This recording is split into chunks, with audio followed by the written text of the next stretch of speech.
Best Stories episode 7. Today we are meeting a blogger slash researcher slash author who has written some Amazon bestsellers and got several international book deals and whatnot. Let's go meet him. Intro.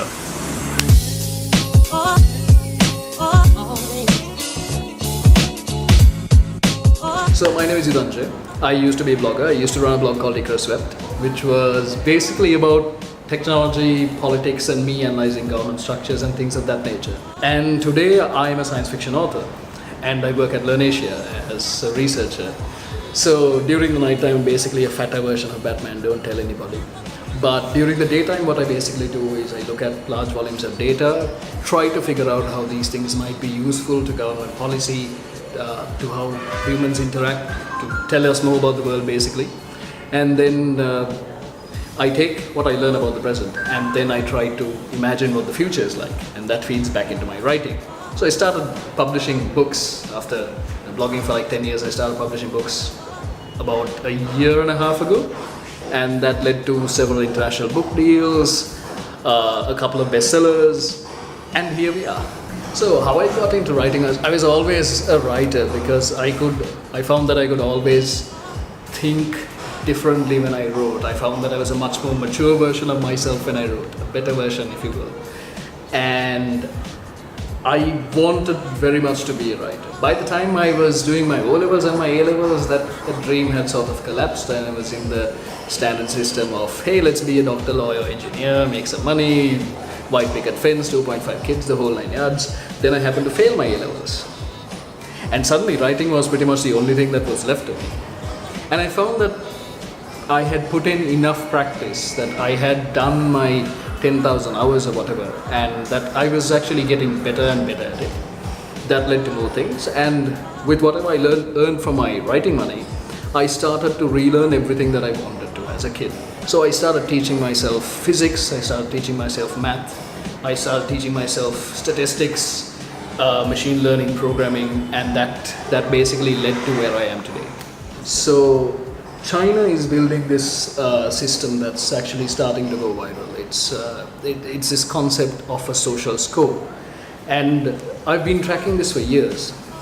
And what they have basically done is initially people started finding that people on dating sites started putting their credit score next to their name, because that meant not only that you existed in the system, but a higher score meant that you were better off economically, that you could support yourself, and they found that people who did that got far more engagement on dating sites. So fast forward a little bit, and the Chinese government started pushing this as a measure of social trust. So the amount of economic activity that you're responsible for, that you generate, combined with certain political scoring mechanisms, could show you or could give you a score that would tell you what your importance was to a society. So I thought about this, and I came up with a system called the number, where I said, okay, let's take social media data. Let's envision a world in the 2030s where every person has to be on social media. So you know our likes, our dislikes, what we love, what we hate, what we think of the chicken biryani at the corner shop, and you also have networks in there. There was this thing called 6 degrees of separation, which meant that from you to me to the Queen of England, say there would be 5 people. Now, according to Facebook research as of 2014, there's only 3 degrees of separation. So say you take times 100 most influential people, who do they hang out with? Who do those people hang out with? And thus you have a neat hierarchy of power.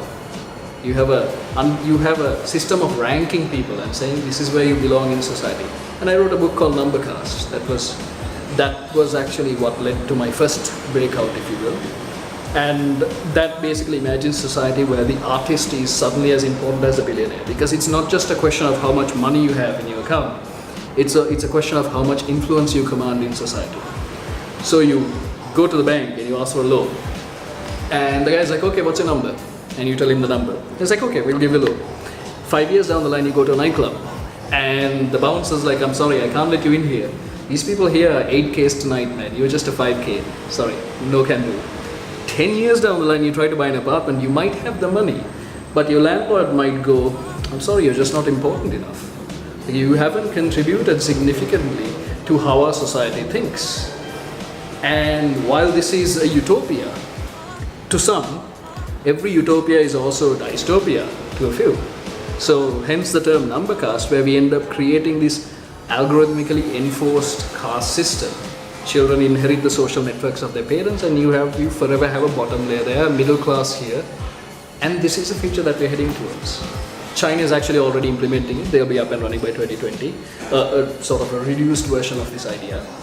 But this is a future that happens to us every day. Your Facebook feed algorithms, your bank credit scores, all of this is happening in different silos every single day. So this is the future, and this is going to happen.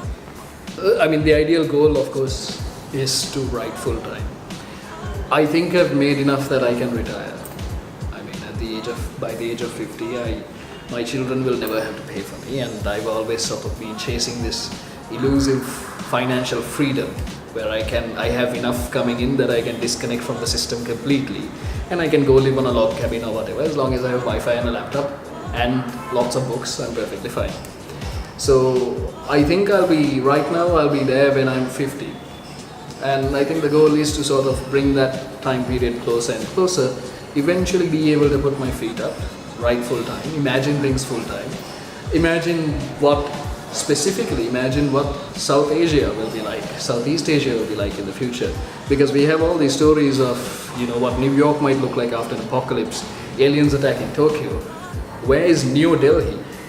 Or, what about the stories about the Bay of Bengal? What happens to Sri Lanka in the future? And I see tons of space in this. Population growth is going to happen. The entire shape of Asia as we know it is going to change. It is already a lead driver of economics, industry, and how societies interact and how ideas spread. And it's just going to become more and more powerful in the future. So, ideal goal is I get to put my feet up and imagine what the future would be like for everyone in a 1,000-mile radius.